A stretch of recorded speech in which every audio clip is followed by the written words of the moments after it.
You know that moment when your phone lights up, and even before you look, your chest tightens a little because you already know whose name you want to see. Or maybe it's later than that. Maybe you're sitting across from someone you really care about, and they're talking, and you're nodding, and everything looks normal on the outside. But something inside you is scanning every word, every pause, every facial expression, trying to answer one question you can't even say out loud. Do they still feel this too? Why do I care this much? Why do some people stay in your head for days? Why can't I shake this? Why do I want them more the moment they feel slightly out of reach? And why does someone become unforgettable not when they do the most, but when they make you feel the most? Here's the counterintuitive truth. People do not become obsessed with you because you impressed them. They become obsessed with you because something about being with you activated desire, mystery, emotional intensity, and safety at the same time. Not games, not manipulation, not pretending not to care. This is not you failing at love, and it's not a sign that you have to become someone fake to be deeply wanted. What you're about to understand is why certain people linger in someone's nervous system, why some connections turn into fixation, and how to become more magnetic without begging, performing, or losing yourself. Let's get into it. Most people believe attraction is about looks, confidence, or saying the right thing at the right time. But the real truth is deeper than that. What makes someone think about you when you're not there? What makes them replay your words? What makes them feel pulled toward you even when they're trying not to is usually happening beneath the surface. Because your presence lands in their nervous system before it makes sense in their mind. That's the part most people miss. They think obsession is created by intensity alone, by chemistry alone, by sexual tension alone. But intensity without safety burns out. Chemistry without emotional presence becomes chaos. And attention without depth gets forgotten fast. Real emotional fixation happens when you become associated with a rare internal experience. When someone feels more alive around you, more seen around you, more challenged around you, more themselves around you, and a little more uncertain in a way that keeps their mind returning. That's why people can walk away from someone perfect and still feel haunted by someone else. Because attachment isn't built by logic, it's built by patterns, by anticipation, by emotional contrast, by what their body felt in your presence. Sometimes what looks like obsession is really longing attached to inconsistency. Sometimes it's the anxious avoidance cycle. Sometimes it's unhealed scarcity. And sometimes, honestly, it's because one person made the other feel profoundly chosen, awake, and emotionally known. So if you want to understand the psychology behind making people obsessed with you, you have to stop asking, how do I get more attention? And start asking, what does it feel like to be with me? That changes everything. 1. Be the emotional pattern interrupt. Here's the part no one talks about. Most couples, and most people in relationships, assume attraction grows when you give more, text more, explain more, and make yourself constantly available. But what actually creates pull is often the opposite. You become unforgettable when your presence feels different from the emotional noise they're used to. Most people are predictable in the wrong way. They overshare too fast, chase too hard, need too much reassurance. Or they become emotionally flat because they're trying so hard to seem unbothered. But the deeper truth is this. The human nervous system is drawn to what feels emotionally distinct. Not unsafe, not chaotic, distinct. If someone is used to people performing, your calm feels powerful. If they're used to distance, your real presence feels rare. If they're used to mixed signals, your grounded warmth feels almost disorienting. Their mind starts quietly asking, why does this feel different? Think about the difference. The disconnecting version sounds like this. Hey, just checking if you're still into this because you've been a little off and I don't want to waste my time. The connecting version sounds like this. I like talking to you. You've got a presence that's hard to fake. Same interest, very different energy. One reaches out from anxiety, the other lands from self-possession. And when you do that, you stop blending into their patterns and start becoming the person they mentally return to without meaning to. 2. Make them feel seen in a way they rarely are. And this is the one most people never figure out. Most couples think being desired is about being admired. But most people in relationships don't secretly ache to be admired.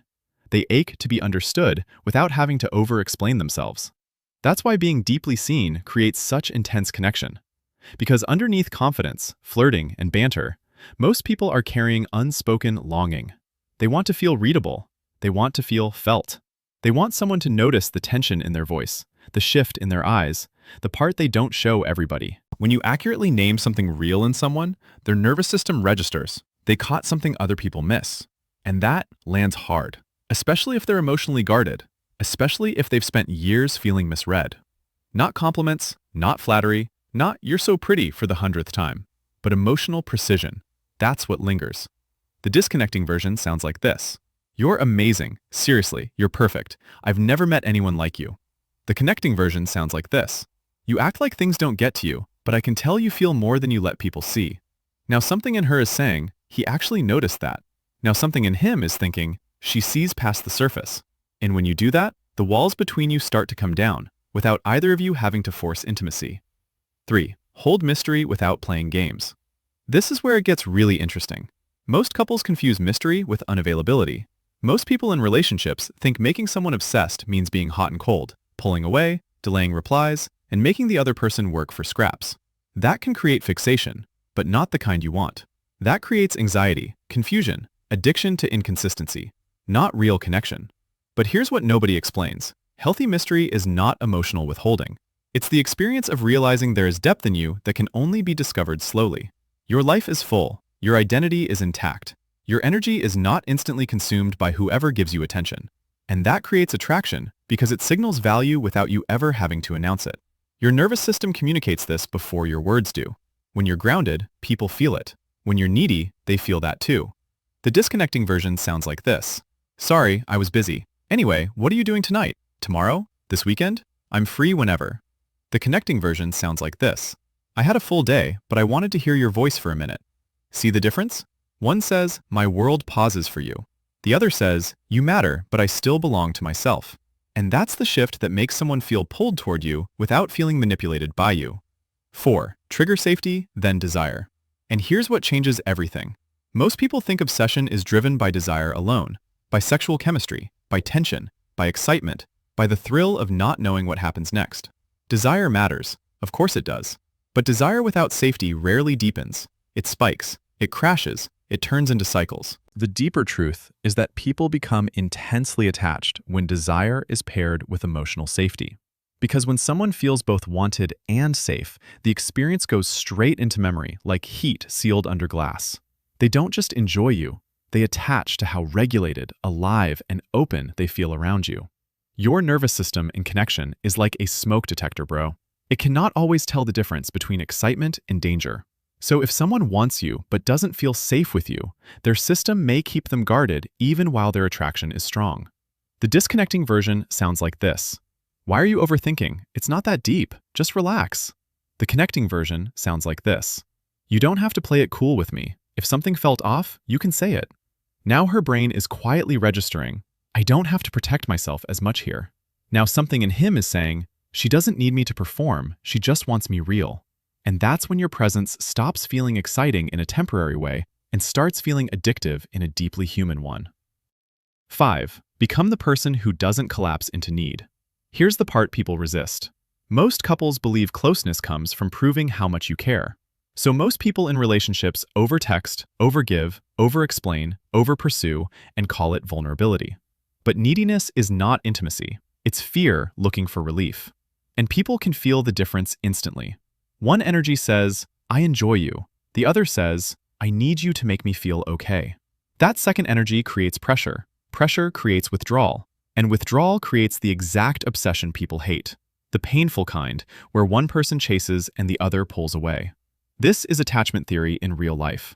When someone's sense of self starts collapsing into the connection, the other person feels responsible for regulating emotions they didn't create. And even if they care, their nervous system starts backing away to recover space.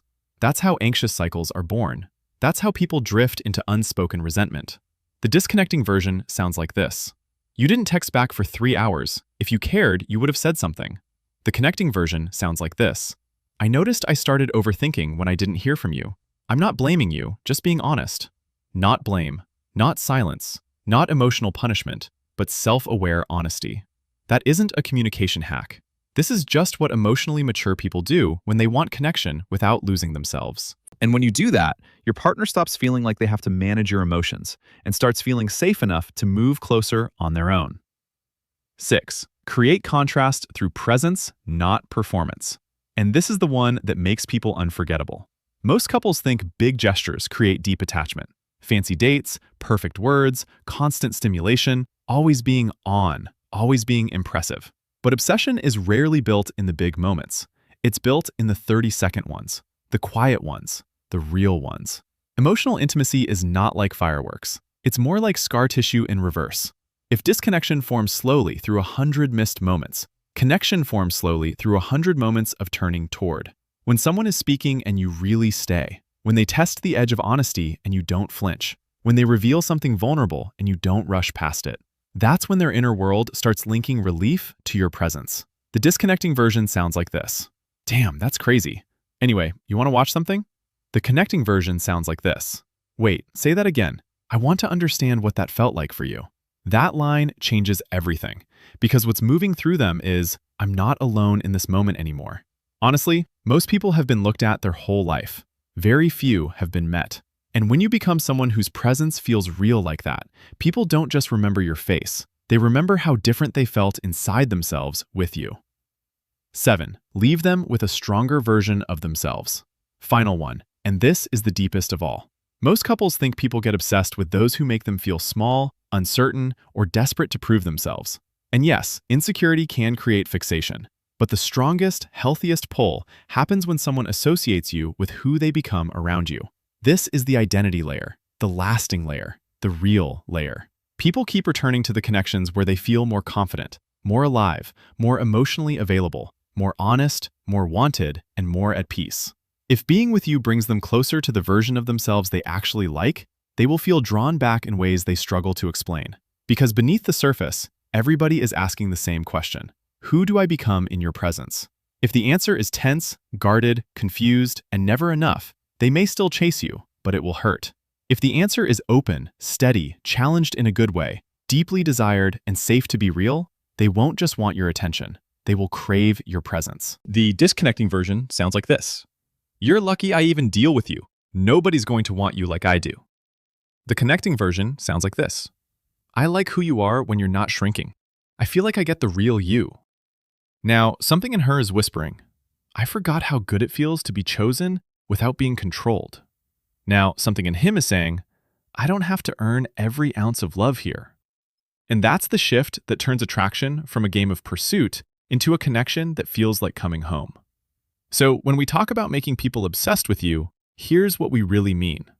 Not making them anxious, not making them chase, not making them addicted to confusion, but becoming so grounded, so present, so emotionally clear, and so real that your energy leaves a mark. Because the people who stay in someone's mind are rarely the loudest. They're the ones who made love feel possible, safe, electric, human. When you internalize this, you stop trying to be irresistible through performance and start becoming unforgettable through presence. Your words change, your standards change, your patterns change, and people feel that before they can even explain it. These aren't tips for controlling someone. They're the beginning of becoming the kind of person whose love feels rare to be around. And the mic drop truth is this.